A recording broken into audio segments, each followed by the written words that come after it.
हाग्रामा महिलारिनि खामानिया बबेयाव थायो बेखौ भगबानासो मिथिगौ।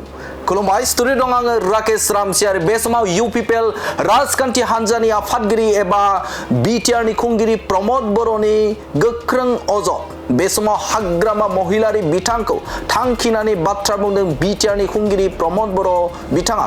खौरांगिरिया सोंदोंमोन बिटिआरनि खुंगिरि प्रमद बर' बिथांनियाव। बे समाव हाग्रामा महिलारि बिथाङा अजद होदों जे प्रमद बर'आ दिल्ली नागपुर खारखुमाबाय दं होननानै बे समाव अजद होदोंमोन आरो बे अजदनि सायाव फिननाय होदों बिटिआरनि खुंगिरि प्रमद बर' बिथाङा।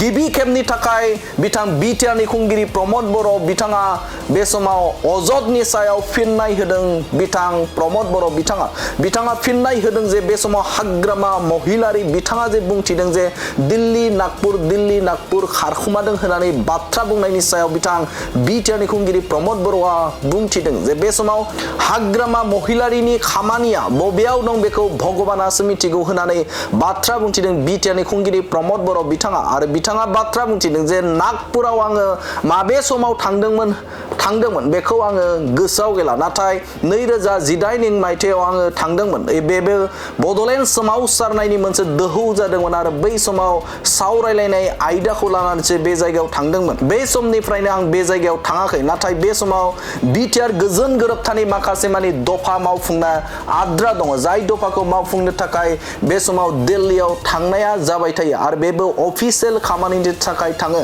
नाथाय हाग्रामा महिलारि बिथां, बे हाग्रामा महिलारि बिथाङासो गुबुन जायगाफोराव बिथाङा हारसिङैनो बेरायबाय थायो। हारसिङैनो गुबुन जायगाफोराव बिथाङा गारि लानानै बेरायो, माब्लाबा मटर साइकेलजोंबो बिथाङा बेरायो होननानै अजद खालामदों। आरो बेनि अनगायैबो बिथां खोनानो मोनदों जे बे समाव बिथाङा अजद होदों जे नेपालावबो बिथां हाग्रामा महिलारि बिथाङा थाङो आरो बिथाङा बुंथिदों जे बा सोंथि खालामफिनदों जे बे समाव बिथाङा फरेन एफेयार्सबो नङा, अब्ला बिथाङा माबोरैहाय बिथाङा नेपालाव थांनो मोनदों होननानै बाथ्रा बुंथिदों बिथां बिटिआरनि खुंगिरि प्रमद बर' बिथाङा।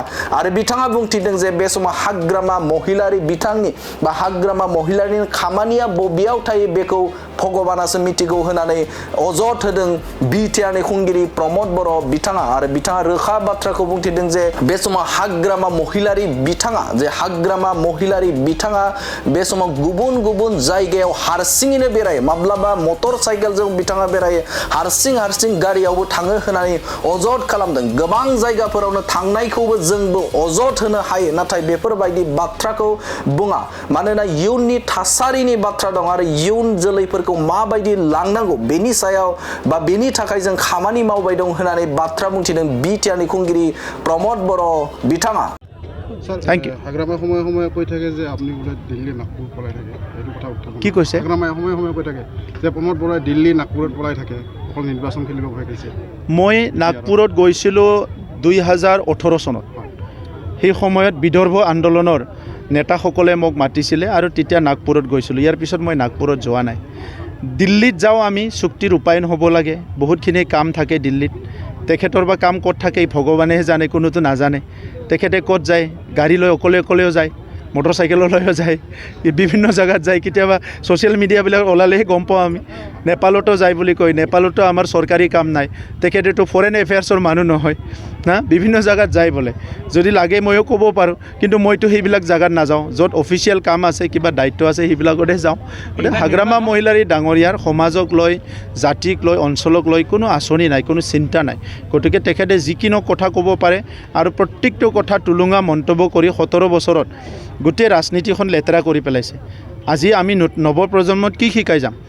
নৱপ্ৰজন্ম যিসকলে আহি অহাকালি আমাৰ সমাজখন নেতৃত্ব দিব লাগিব, দেশখন নেতৃত্ব দিব লাগিব। আজিৰ জেনেৰেশ্যনে ৰাজনীতিটো যদি ইমান বিকৃত কৰি পেলায়, ইমান টুলুঙা কৰি, ইমান মানে তৰল কৰি পেলায়, অহা সময়ত কি হ'ব? গতিকে এই কথাবিলাক চিন্তা কৰিব লাগিব। হাগ্ৰামা মহিলাৰী ডাঙৰীয়াৰ কথাটো প্ৰশ্ন কৰে আপোনালোকে, কিছুমান কথা প্ৰশ্ন কৰক যিটো নেকি পলিচি ৰিলেটেড, যিটো নেকি উন্নয়নৰ লগত ৰিলেটেড, যিটো নেকি আমাৰ যিকোনো এটা সমাজৰ কিবা এটা ভাল কামৰ লগত ৰিলেটেড। এনেই তেখেতে কিবা খায়, কিবা কয়, ৰাতিপুৱাৰ পৰা গধূলি আমাক গালি পৰাই তেখেতৰ কাম, বেলেগটো কামেই নাই আৰু।